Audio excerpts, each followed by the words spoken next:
기도하겠습니다. 하나님 감사합니다. 우리 임 목장 찬양의 가사처럼 새벽부터 씨를 뿌릴 때 반드시 주님이 함께하사 기쁨으로 단일 거두는 이 일을 주께서 이루실 줄 믿습니다. 주님 믿음으로 나가게 하여 주옵소서. 우리 임 목장을 축복하여 주시고 우리 목장의 리더이신 우리 권사님들 또 목원들을 주님 기억하여 주시고 정말 최고의 목장 또 그 안에서 하나님의 임재와 경험을 통해서 치료 회복이라는 진정한 목장 모임이 되게 하여 주옵소서. 늘 함께해 주실 걸 기대합니다. 또 믿습니다.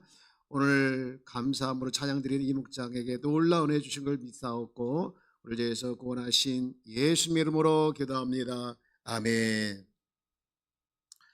할렐루야. 아멘. 찬송 가사를 들으면서 참 비전이 생겼습니다. 그렇지. 겁이 많이 나지만 바로 하나님이 함께 하시면 기쁨으로 단을 거둘 것이다. 여러분 그런 비전을 가지고 나가기를 축복합니다. 예. 여러분 하나님은 어떤 분이실까요? 하나님은 사랑의 하나님이시죠. 사랑의 하나님이십니다. 근데 사랑의 하나님으로 끝나면 안 되고요. 하나님은요 공의로우신 분이에요. 공의로우신 분. 그래서 사랑이 많으시지만 죄에 대해서는 간과하지 않고 보응을 하십니다. 그래서 사랑의 하나님이라고 생각하고 우리가 멋대로 살면 안 되죠. 근데 우리가 멋대로 살아왔어요. 그래서 하나님의 정의를 사랑과 정의를 한꺼번에 쏟아낸 곳이 있는데 그것이 어디냐? 바로 십자가인 줄 믿습니다. 여러분 십자가의 사건을 통해서 우리 하나님께서 우리에게 놀라운 선물을 주셨는데 그것은 뭐냐? 저와 여러분들에게 주신 놀라운 선물이 뭘까요? 바로 구원, 영생인 줄 믿습니다. 여러분 하나님께서 십자가의 사건을 통해서 우리에게 이렇게 주신 놀라운 선물, 영생, 구원을 우리가 받았는데 여러분 제가 질문 하나 해볼까요? 여러분이 정말로 구원받았다고 믿습니까? 진짜요? 여러분 진짜 사망에서 생명으로 옮겼다는 것을 확신합니까?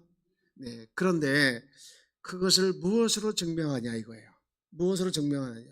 나는 믿어요. 이걸로 증명하냐? 나는 믿고 있습니다. 이걸로 내가 나의 믿음을 증명하느냐라고 우리가 생각할 수 있겠지만 여러분 내가 사망에서 생명으로 옮겼다는 것의 증거, 내가 구원받은 하나님의 자녀라는 증거, 그 증거가 어디서 드러나느냐? 오늘 말씀에서 분명하게 답을 주고 있는데요. 오늘 본문 14절 말씀을 한번 다시 우리 세 번째로 한번 읽어보겠습니다. 시작. 우리가 이미 죽음에서 생명으로 옮겨갔다는 것을 우리는 압니다. 알죠? 알아요? 몰라요? 그 다음에 이걸 어떻게 하느냐? 이렇게 한대요. 시작. 이것을 아는 것은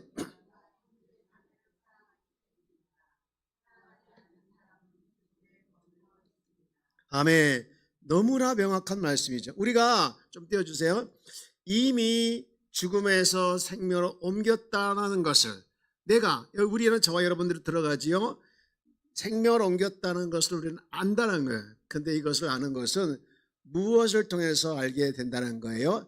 형제 자매를 사랑하는 그 모습을 통해서, 사랑하는 마음과 사랑하는 모습을 통해서 내가 구원받은 하나님의 자녀이구나. 내가 죽음에서 생명으로 옮긴 주의 백성이구나 라는 것을 내가 알게 된다는 거예요.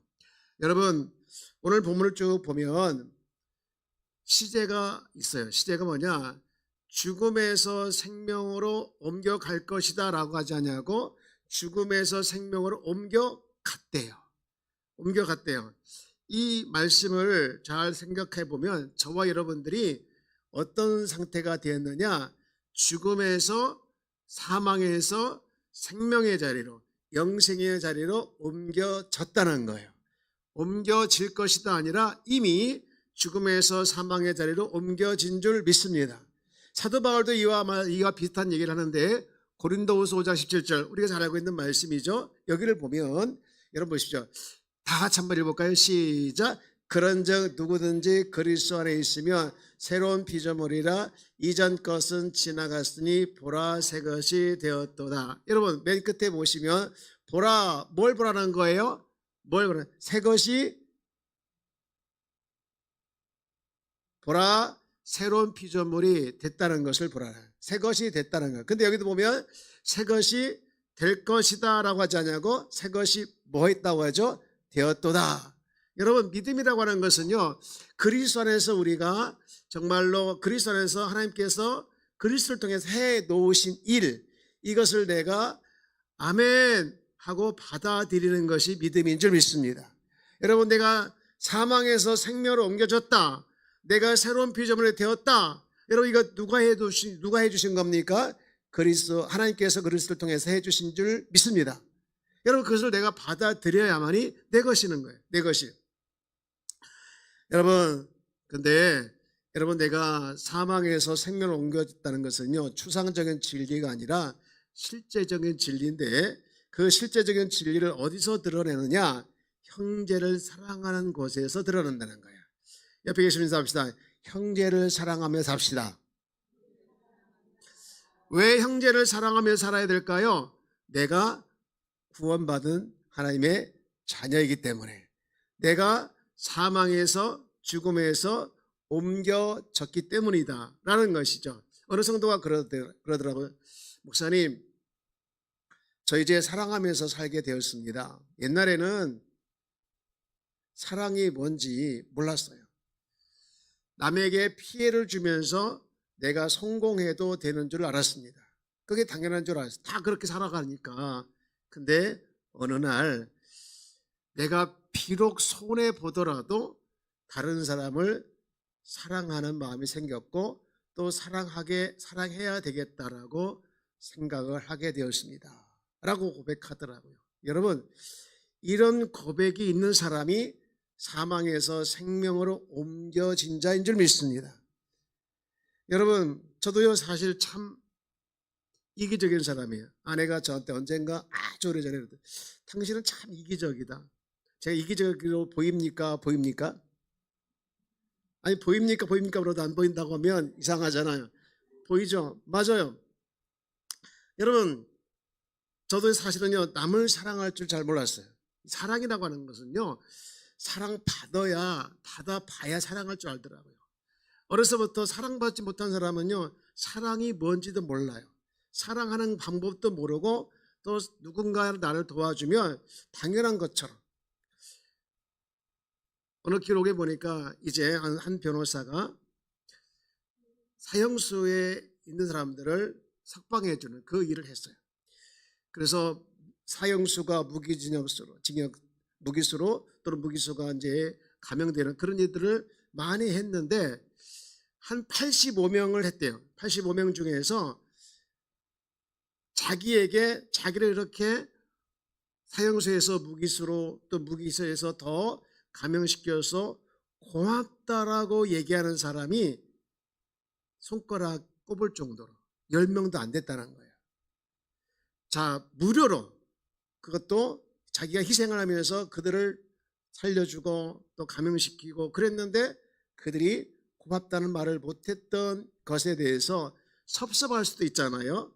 섭섭해야 되는 것도 맞고, 그죠? 근데 알고 보니까 그들은 어려서부터, 태어나서부터 자라는 과정 속에서 누구한테 사랑을 받지 못해서, 또 누구한테 이제 고맙다는 말을 해야 된다는 걸 배우지 못해서 고맙다는 말을 할 줄 몰랐다는 거예요. 할 줄 몰라서 그렇게 고맙다는 얘기를 하지 않았다는 얘기를 쓴 것을 제가 읽었습니다. 여러분 저도 사랑받는 삶을 살지 못했기 때문에 그렇게 이제 살지 못했던 건 사실 있습니다. 근데 어느 순간 나도 남을 도와주겠다, 또 내가 비록 손해를 봐도 사랑하며 살아야겠다, 그러면서 실제로 누군가를 도와주고 누군가에게 나눠주는 것이 싫지가 않고 좋아요. 여러분 제가 그러면서 무슨 생각, 내가 진짜 구원받은 하나님의 백성이구나, 내가 진짜 구원받은 하나님의 자녀이구나, 그런 마음을 제가 이제 가졌던 적이 있어요. 개척교회를 하고서 얼마 안 돼서 제가 큰 교회 가가지고 이제 어떤 세미나를 들었던 적이 있는데, 그 교회에서요, 진짜 생각 밖의 선물들을 많이 주시는 거예요. 이것도 주시고 저것도 주시고 공짜로도 가르쳐 주시고. 그래서 야, 이게 돈이 한두 푼이 아닐 텐데 이런 걸 어떻게 다 공짜로 할 수 있을까? 어떻게 이렇게 많은 선물을 줄 수 있을까? 제가 이제 그 마음을 먹고 있는데 이해가 안 됐죠. 근데 그 목사님이 그러더라고요. 여러분에게 이렇게 섬길 수 있어서 감사합니다. 여러분에게 섬길 수 있는 은혜를 제가 베풀어서 참 감사합니다. 그리고 하나님께서 이런 은혜를 주셔서 정말 감사해요 하면서 하나님의 은혜로 이렇게 섬긴다는 말을 하시더라고요. 그때는 제가 그 말을 이해를 못했어요. 근데 나중에 보니까 야, 정말 구원받은 사람들의 모임이구나, 그런 생각을 하게 되었습니다. 여러분, 교회는요 중요한 뼈대가 있습니다. 정말 교회에 중요한 두 기둥이 있는데 그게 무엇이냐, 사랑이란 기둥 하나 하고 또 영성이란 기둥이 반드시 필요합니다. 세상을 가슴 뛰게 하는 교회라는 책이 있는데 그 책에 보면 하나님과 사람들에게 사랑받는 교회의 12가지 특징 중에 이제 축들을 쭉 소개하고 있더라고요. 그 중에서 몇 가지를 소개하면 감사가 일상생활인 교회가 하나님과 또 세상에서 이제 사랑받는 교회래요. 여러분, 감사가 넘치길 축복합니다. 그리고 또 가족만큼 서로 끈끈한 교회도 그렇고 또 실수마저 배움의 기회로 삼는 교회가 그렇고요. 영적 기갈이 없는 교회, 모든 일의 끝이 영원 구원이 있는 교회, 또 나보다 남을 생각하는 교회, 또 공동의 청사진을 기억하는 교회, 쭉 이렇게 특징을 12가지 하는데 제가 이제 몇 가지만 읽었는데요. 그 중에서 독특하게 다가온 제 마음을 이제 두드린 게 있었는데 그게 뭐냐, 어느 교회가 하나님과 사람 모두에게 사랑받는 교회일까? 그것은 처음부터 끝까지 사랑만 있는 교회더라. 처음부터 끝까지 사랑만 있는 교회. 처음부터 끝까지 사랑만 있는 교회가 초대교회였어요. 우리 사도행전 2장 44절 말씀을 한번 같이 찾아볼까요? 예.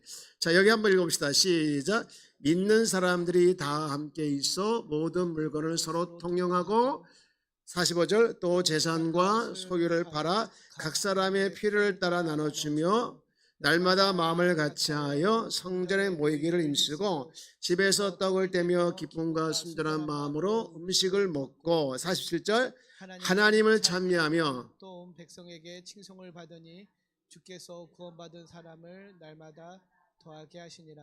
여기 보십시오. 47절이 아까 세상을 가슴 뛰게 하는 교회라는 책에서 설명했던 하나님과 사람을 사람과 사람에게 모두 사랑받는 교회죠. 보죠. 하나님을 찬미하며 또 온 백성에게 뭘 받았습니까? 칭송을 받으니 주께서 구원받은 사람을 날마다 더했다는 거예요. 저는요, 지금 우리가 47절까지 읽었는데요, 45절, 46절, 47절 쭉 보면서 여기 쭉 보면서 교회는 말이야 이렇게 하는 거야, 교회는 말이야 이런 곳이야, 교회는 말이야 이런 모습이 있어야 돼 라는 설명 하나도 없어요. 설명 하나도 없고 그냥 보여줬습니다. 어떻게 보여줬습니까? 교회는 이런 곳이다. 뭘 보여줬어요? 교회는 무조건 사랑하는 모습을 보여줬고, 교회는 무조건 용납하고, 그리고 무조건 기뻐하는 모습들, 또 경제적으로 여유가 있는 사람들을 여유가 있는 사람들은 어려운 사람을 도와주는, 그거 그냥 보여줬어요. 그러니까 사람들이 그 교회를 보면서, 그 초대교회를 보면서 어떤 마음을 들었냐면요, 참 신기하다, 참 신비롭다, 그런 마음이 들은 거예요. 여러분, 그러면 성공하는 교회인 줄 믿습니다. 우리 교회가 다른 사람이 봤을 때, 세상 사람이 봤을 때 참 다르네, 참 신기하네, 참 신비롭네, 이런 소문이 나기를 주의 이름으로 축복합니다. 야, 교회가 맨날 이상해 이게 아니라 참 가고 싶구나, 참 궁금하다, 신비하다, 신기롭다. 여러분, 이런 소문이 나는 교회가 진짜 교회인 줄 믿습니다. 초대교회가 그런 교회였다는 거예요. 여러분, 이 말씀을 통해서 하나님께서 지금 말씀하시고 있는 게 뭐냐? 교회는 물론 교리도 필요하고 또 배워야 되기도 하고 또 역사도 알아야 되겠지만 그 중에서 제일 중요한 게 뭐냐? 실제 삶 가운데 사랑과 용서가 있는 교회가 진짜 교회다라는 것을 이 초대교회를 통해서 하나님께서 우리에게 보여주고 있는 것이죠. 여러분, 우리 교회가 어떤 교회가 될까? 사랑하는 교회가 우리 교회에 되기를 축복합니다. 사랑하는 교회뿐만 아니라 베풀어야 되겠죠. 또 거기서뿐만 아니라 용서하고 용납해야 되겠죠.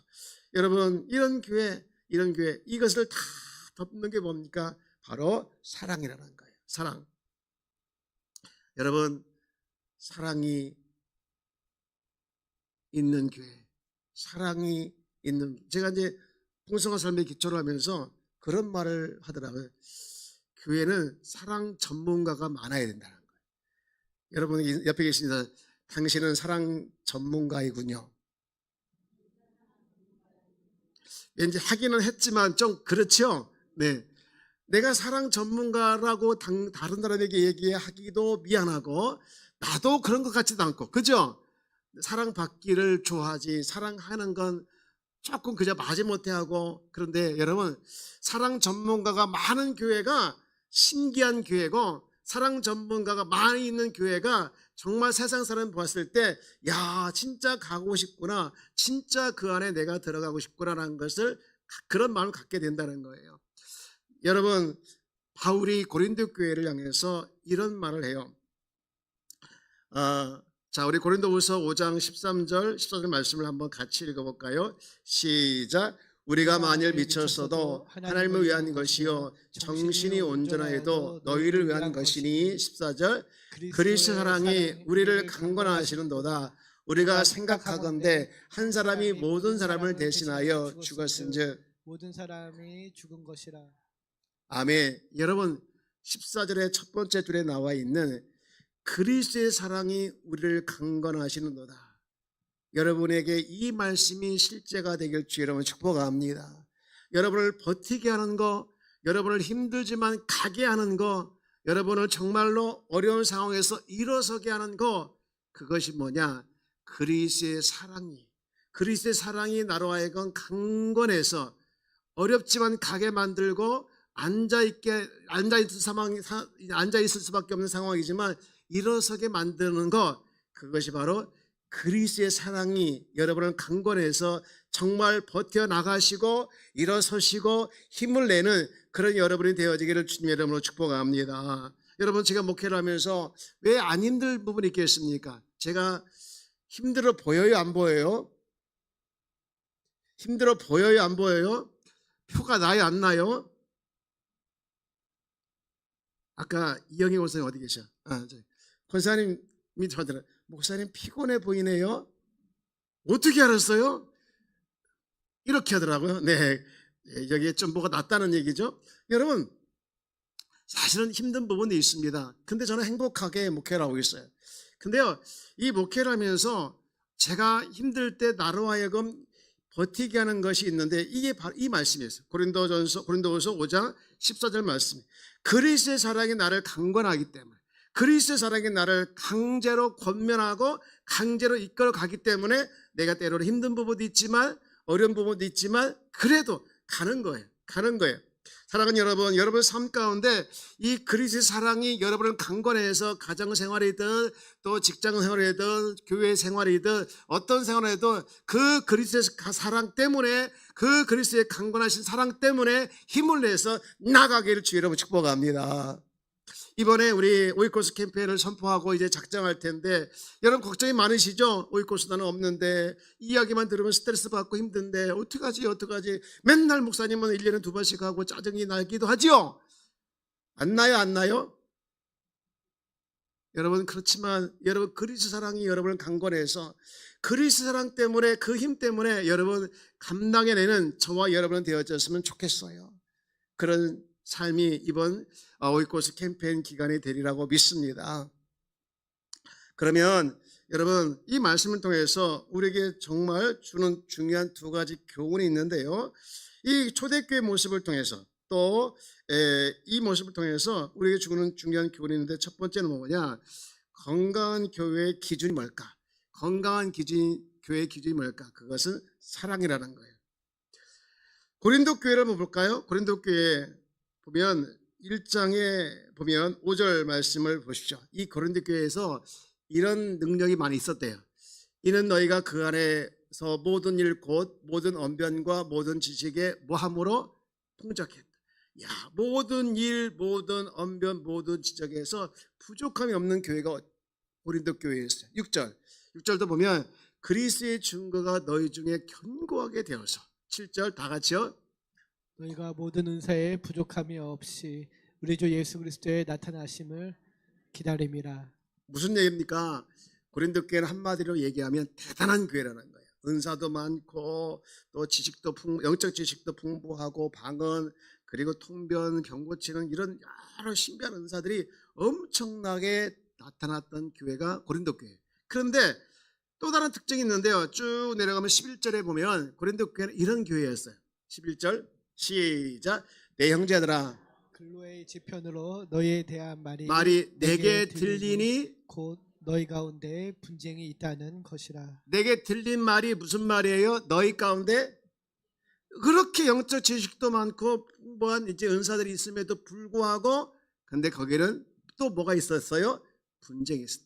그래서 두 가지 특징을 가지고 있는 거예요. 은사는 많이 있는 교회였지만 한쪽으로는요 분쟁이 많이 있는 그런 교회가 고린도 교회였다는 거예요. 그러면서 그렇게 평가합니다. 3장 고린도전서 3장을 쭉 넘어가면 그 교회에 대해 이렇게 평가를 하는데 자 보십시오. 3장 1절 말씀을 봅시다. 시작. 형제들아 내가 신령한 자들을 대함과 같이 너에게 말할 수 없어서 육신에 속한 자 곧 그리스도 안에서 어린아이들을 대함과 같이 하노라. 2절 내가 너희를 젖으로 젖으로 먹이고 밥으로 아니하였노니 이는 너희가 감당하지 못하였거니와 지금도 못하리라. 야, 여러분 아까 고린도 전서에서 쭉 1장에서 봤을 때는 대단한 교회였는데 그런데 3장에 넘으면 이 바울의 평가는 뭐냐? 내가 너희들을 대할 때 신령한 자같이 대할 수가 없다는 거예요. 어린아이같이 대해서 어린아이에 대해서 밥을 줄 수 없다는 거예요. 그래서 젖을 줘야겠다는 거예요. 자, 고린도 교회 입장에서 기분이 좋을까요? 안 좋을까요? 자존심도 상하죠. 우리 교회가 어떤 교회인데 이렇게 대단한 교회인데 아니 우리 교회를 향하여 신령한 자같이 대할 수가 없다는 거예요. 그리고 그러면서 어린아이처럼 대한다는 거예요. 그 이유를 고린도전서 3장 3절에 한 번 더 이야기합니다. 한 번 더 읽어볼까요? 시작. 너희는 아직도 육신에 속한 자로다. 너희 가운데 시기와 분쟁이 있으니 어찌 육신에 속하여 사람을 따라 행함이 아니리요. 아멘. 여러분 저는 이 말씀을 쭉 읽고 또 묵상하는 가운데 하나님께서 바울을 통해서 제시한 건강한 교회, 좋은 교회, 아름다운 교회는 어떤 교회일까? 그 기준이 되는 교회가 어떤 교회일까? 많은 성경 지식을 가지고 있는 사람들이 많은 교회, 많은 교인이 있는 교회일까? 또는 뭐 은사를 많이 베풀고 또 여러 가지 이제 일을 많이 하는 교회가 좋은 교회, 건강한 교회일까? 그게 아니라는 거예요. 결국은 그 교회가 얼마나 사랑의 끈으로 하나가 되어 있는가. 그게 좋은 교회요. 그게 건강한 교회다라는 것이죠. 우리 아까 그런 찬양을 했지 않습니까? 교회가 교회되게, 교회가 교회되게 하소서. 여러분 교회가 교회되는 것이 어떤 모습일까?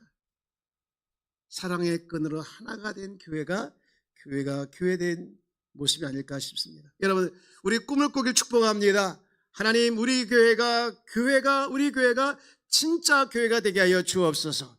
사랑의 끈으로 끈끈하게 하나가 되어져서 정말로 악한 마귀에 넘어가지 않고 시기와 분쟁에 넘어가지 아니하고 하나님께서 세우신 이 교회가 세상 사람들이 봤을 때 정말 신기한 교회네, 신비한 교회의 공동체네, 이런 것이 자랑되어져서 많은 사람들이 주님의 앞에 돌아오게 하는 그 교회가 우리 교회가 되게 하여 주옵소서. 그렇게 꿈을 꾸며 나가는 우리 귀한 성도가 되어지길 축복합니다. 그런가 하면 두 번째로 또 하나의 교훈이 있는데, 여러분 교회라는 곳은요 사랑이 필요한 연약한 자들이 모여서 이루는 공동체라는 거예요. 로마서 14장 1절 말씀에 보면 믿음이 연약한 자들을 너희가 받되 그의 의견을 비판하지 말라. 또 15장 1절 보면 로마서 우리 다 함께 읽어볼까요? 시작. 믿음이 강한 우리는 마땅히 믿음이 약한 자의 약점을 담당하고 자기를 기쁘게 하지 아니할 것이라. 아멘. 여러분, 교회에서 믿음이 약한 자, 또 시시한 자, 심지어는 없는 거짓말로 나에게 상처를 주는 누구, 내게 눈물을 흘리게 하는 누군가를 만나게 된다면 여러분, 저 사람은 없었으면 좋겠다가 아니라 저 사람 보면서 내가 감당해야 할 사람이구나. 내가 감당해야 할 사람이구나. 그 연약함을 내가 감당해야 할 사람이구나 라고 그 사람을 바라보는 것이 주님께서 지금 로마서 15장을 통해서 말씀하고 있는 거예요. 여러분, 어떤 의미로 봤을 때 약한 자가 많은 교회는 좋은 교회다라고 볼 수 있습니다. 왜냐하면 그만큼 우리가 감당하고 함께 기도하고 또 용서하고 용납할 기회가 많아지기 때문에 그런 것이죠. 하나님은요, 우리가 하나님의 영광을 드러내기를 원하십니다. 그래서 고린도서 10장 31절 말씀하면 너희가 먹든지 마시든지 무엇을 하든지 다 하나님의 영광을 위해서 하라겠지 않습니까? 하나님은 우리가 영광을 드러내기를 원하는데 무엇을 통해서 영광을 드러낼까? 무엇을 통해서? 하나님의 사랑을 실천할 통해서, 하나님의 사랑을 따라서 실천할 때 그때 영광을 드러낼 수 있다라는 것을 말씀을 하고 있어요. 사랑하는 여러분, 우리 교회를 돌아보면 특별히 약한 자가 많아요. 그리고 약해서 못 나오는 성도들도 있어요. 여러분, 일행장도 있습니다. 여러분, 우리가 그들을 품고 함께 기도하면서 그리스도 사랑으로 그들이 주님 앞에 나올 수 있도록 우리가 나에게 있는 사랑을 흘려보내는 저와 여러분이 되었으면 좋겠습니다. 그런 성도가 모두 되어지기를 주의 이름으로 축복합니다. 우리나라에서 2014년도에 동계올림픽이 열렸었어요. 한참 오래전인 얘기죠. 그때 많은 선수들 중에 특별히 우리를 주목하게 한 선수가 있었는데 누군지 아십니까?